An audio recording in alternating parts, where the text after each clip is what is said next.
Hello everybody, welcome back to our virtual classroom and another lesson in our trades training video series. I'm Joe Carswell and this session is all about a very basic hand tool we call a hammer. We're going to cover the different types of hammers, their parts and features, and how to use this tool. Let's get right into it. As usual, we're going to follow along with a presentation from Teach Construction, and any close-ups that we capture that will help to explain things will show up here from time to time. Let's get right into it. The hammer, let me start by saying that the hammer is one of the oldest tools known to man. Even today, we're still using this tool and it does a lot of work for us. A common use for a hammer is going to be to, simply spoken, would be to strike an object, or it might be used to lever or pry two things apart. So that's our main uses for this tool. There are a lot of different types of hammers, and I don't have an example of every one. I've got a few here. There are as many types of hammers as there are jobs for them to do. I have several here. As you see on the presentation, we've got what's called out as a ball peen hammer. This would be a metal worker's hammer. You've got rubber mallet, I've got a sledgehammer, and we have a dead blow hammer. These hammers have specific purposes.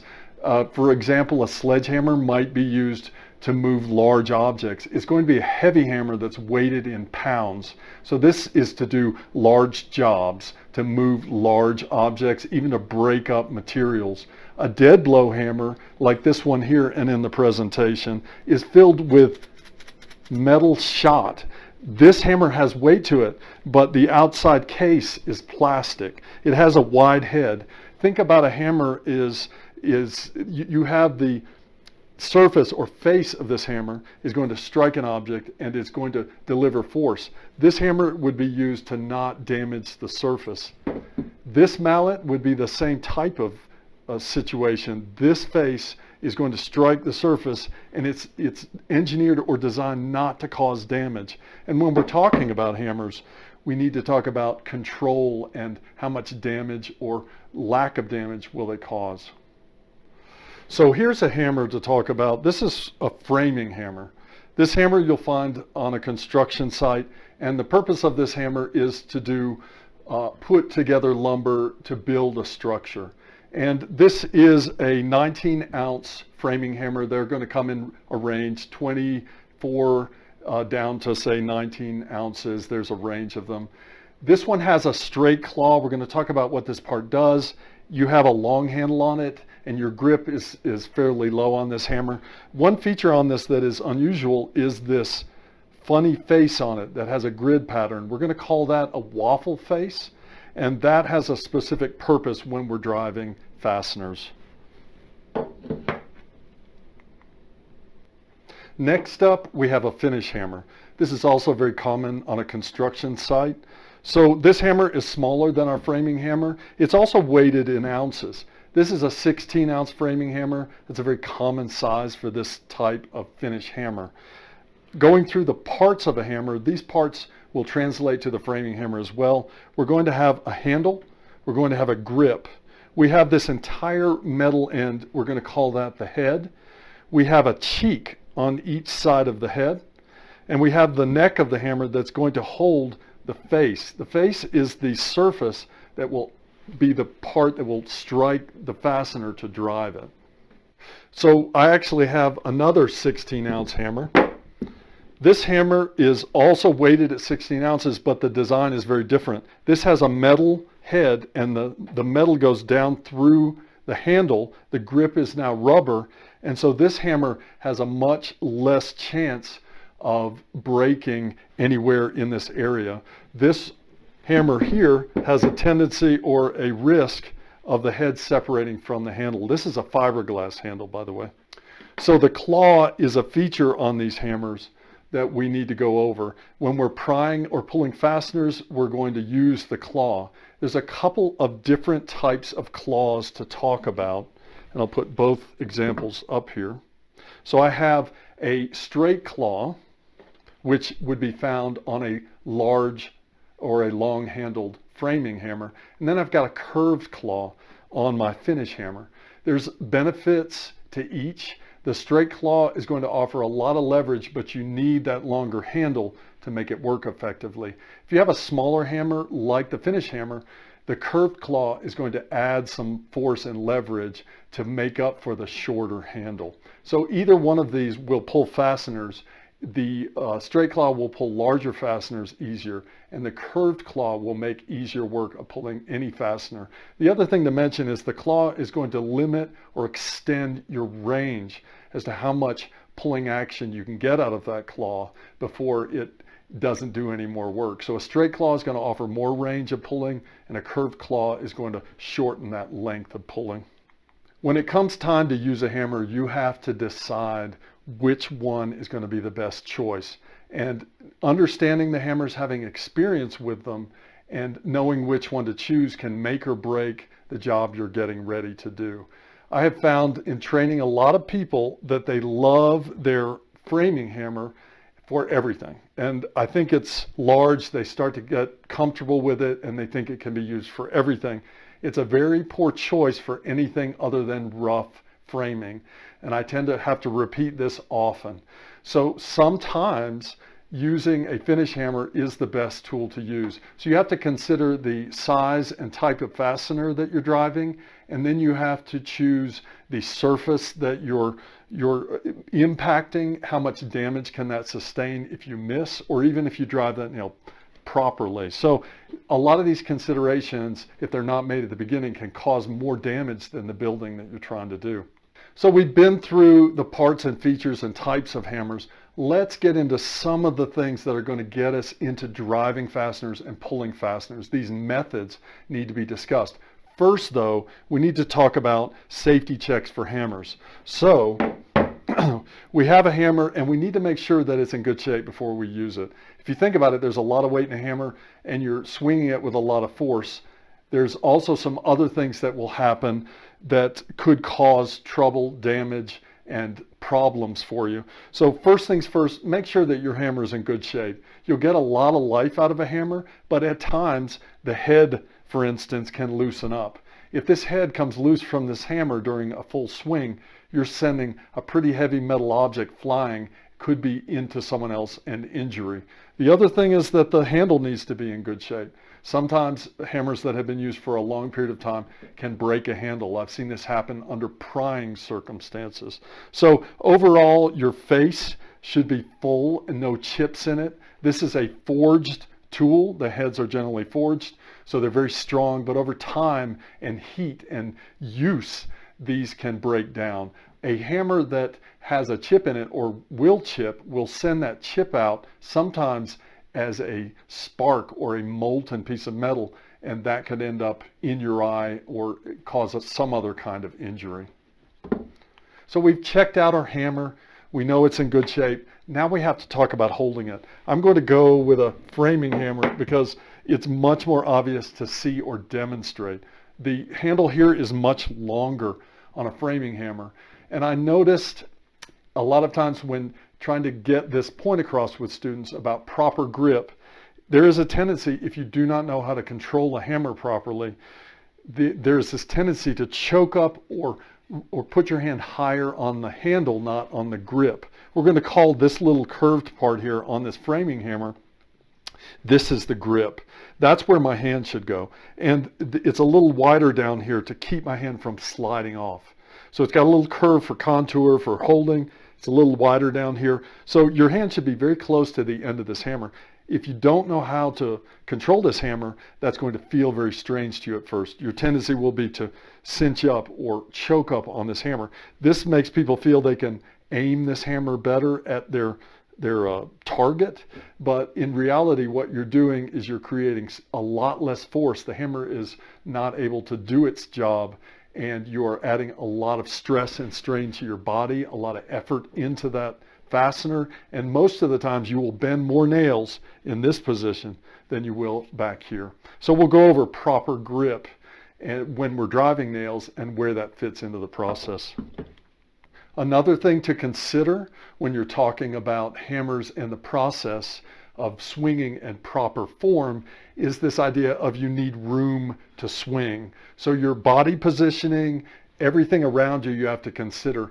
Don't ever walk up to somebody swinging a hammer. I tell people that.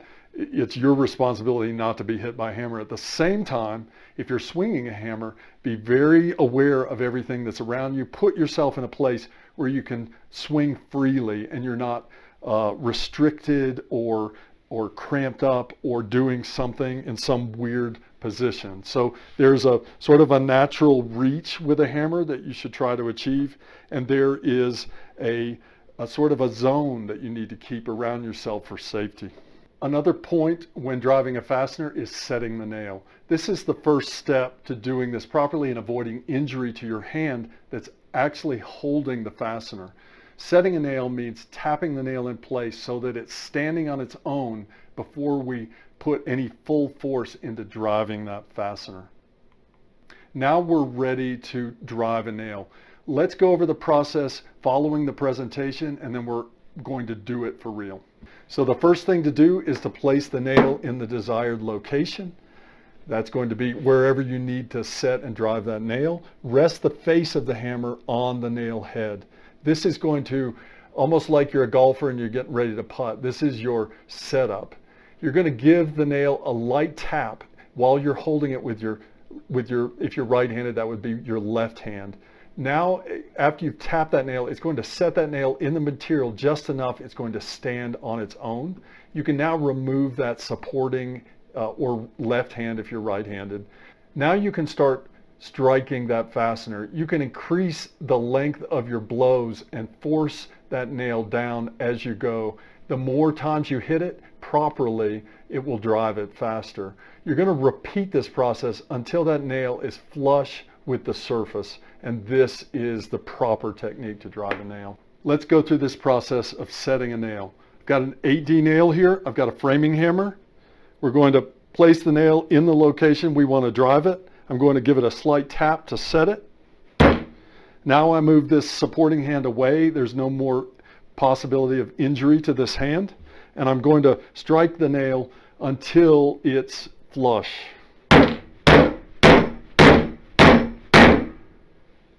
At the point that it's flush, I can stop. There's no more need to drive it. Let's do one more, and I'll do it a little faster. So I'm going to place the nail, set it with a tap, move this hand away, drive it. So there you see my elephant track. I missed with one strike, and now I have what a French carpenter told me was an elephant track. We don't want elephant tracks. We don't want misses. This is rough carpentry, so we're going to be good and move on. Let's do the same process of driving a finish nail with a finish hammer. Have my finish hammer. I'm going to get my finish nails. And as you can see, this finish nail is much smaller, and the hammer's smaller. I have a smooth face on it, and I do not want to damage this surface at all. I'm going to pick my spot, same process, and I'll set my nail with a tap, move this hand away. Now I can drive it. And this hammer requires less force. We're not trying to manhandle that nail in or force it in. We're letting the hammer do the work. The weight of the hammer is driving these. Let's do a couple more. So I have my nail. I'm going to place it. I'm going to set it. Hand out of the way. Now we're driving it. One more. Nail, place, set, drive it. All three of those, I'll hit that one again. So if you feel them, they're all flush. If you were to look close at this board, you will see there is no hammer marks or damage. Part of that has to do with the technique and stopping before you go too far, not hitting it too hard, but also this smooth face helps protect this surface. So this is a good example of where the choice of the tool makes a big difference. This hammer, the 16-ounce hammer, trying to strike an 8D nail, it would still work, but you would need a lot more effort to do it. One thing to mention before we move on is when you're driving fasteners with a hammer, make sure that you find a nice solid spot to work. I do not feel like this table is solid enough to swing a hammer on. We did it for the camera and I think it worked out all right. I would generally move to the floor somewhere more solid or on top, directly on top of a sawhorse. The other thing to mention is you would never have heavy objects on a moving table when you're swinging. Those objects tend to move around and could fall off and cause another hazard that way. So we're going to leave them up here for pulling nails as well. I like them up here so you can see them. So let's get into this idea of pulling fasteners. So we went over driving fasteners. That's half of what this hammer can do. Pulling fasteners is going to be a whole nother aspect. Invariably, you're driving fasteners and that fails. You might bend a nail, or you might cause a situation where you need to pull a fastener out, or you need to pry two boards apart. That is going to require you to use the claw of the hammer. We talked about that on the framing hammer and the finish hammer. I'm going to use the framing hammer for demonstration. So the claw has a slot in it. This is going to hook on the nail, and as you hook that on the nail, you're going to use the handle for leverage to pull that fastener out. And I'm going to show you two different styles of pulling fasteners. One is going to be the main way you're going to do it, and then the other way is going to be if you don't have enough leverage or you need more force or power to pull. Some nails are stubborn, and the second way will help with that. The first way is going to be pulling in the length of the board. This is a rule to always remember. The physics of this, it means that if I'm going to pull nails, say this nail right here, what I'm not going to do is to pull the short width of the board. I would not pull this direction or pull this direction. It's going to tend to roll the board. What I would do is to find the long length of the board and turn my hammer in that direction. What that does is it allows the board to steady itself, and we're not flipping the board over. You will not be fighting the materials to do this. So I'm going to hook that claw on the head of that nail solidly. You want it up there nice and tight, and you're going to apply leverage to this handle, and you'll see that fastener pull out as I do it. Sometimes easier, sometimes not. If you want to try the second technique, if that first technique doesn't work, always try it first. You're going to do the side pull.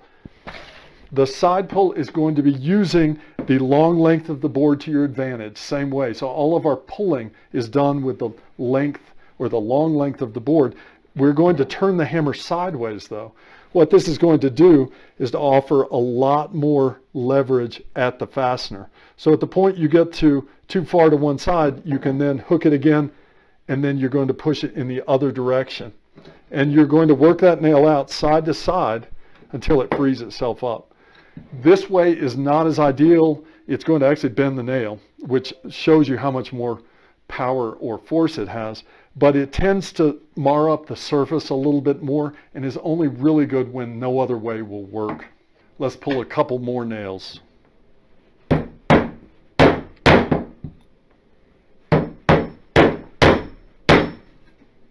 First, we're going to do the long pull.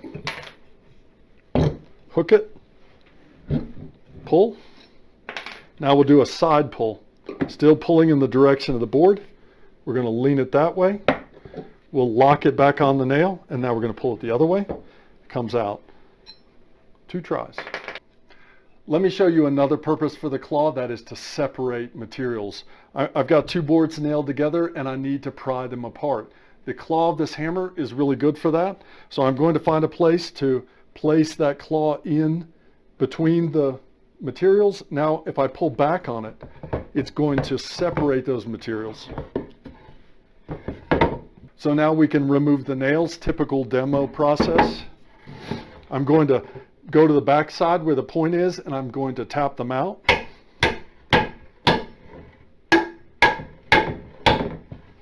Now the heads are protruding. We can pull them like we did before. So I'm going to do the long pull. I'm holding the board, I got pressure on my handle.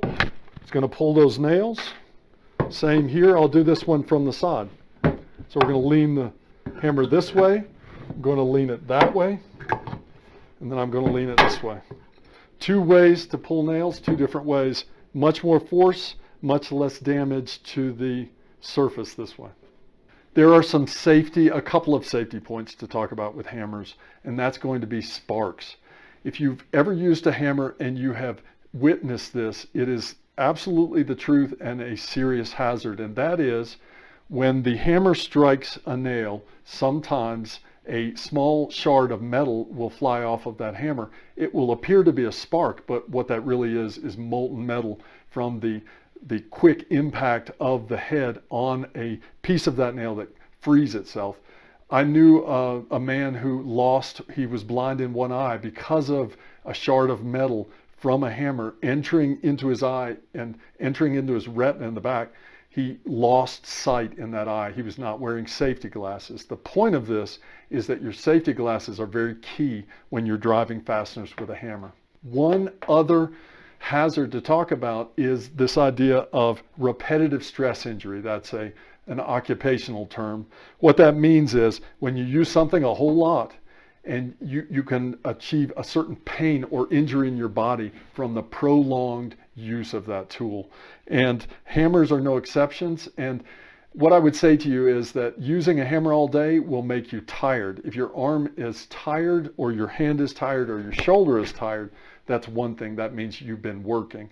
If there's pain in it, chances are that has to do with some problem with your form, or you're too tense on your grip, or you have some body position that is putting you in a place that's injuring yourself. Pain is not typical with using a hammer. A hammer should be held very loosely in your hand, and think about it as dropping that hammer. You are putting a controlled drop on that hammer, and the weight and the force of that hammer is coming from itself, not from you. If you're tensing your shoulder or your elbow or anywhere in here, if you're gripping it too hard, this is only adding problems and injury to yourself, and you're wasting energy. So it is a light grip and an easy way about the hammer that's going to lead to good form and good use of the tool. Let's do a review of hammers. First thing, before you use a hammer, inspect it. Make sure that the head is fastened securely, the handle's in good shape, and that the hammer face is ready to drive fasteners. It's complete. There are no missing parts anywhere on this tool. Know your surroundings. You should have a safety zone around yourself. Don't box yourself into a strange place where you have to swing in a funky position or with a strange approach. And I cannot stress this enough.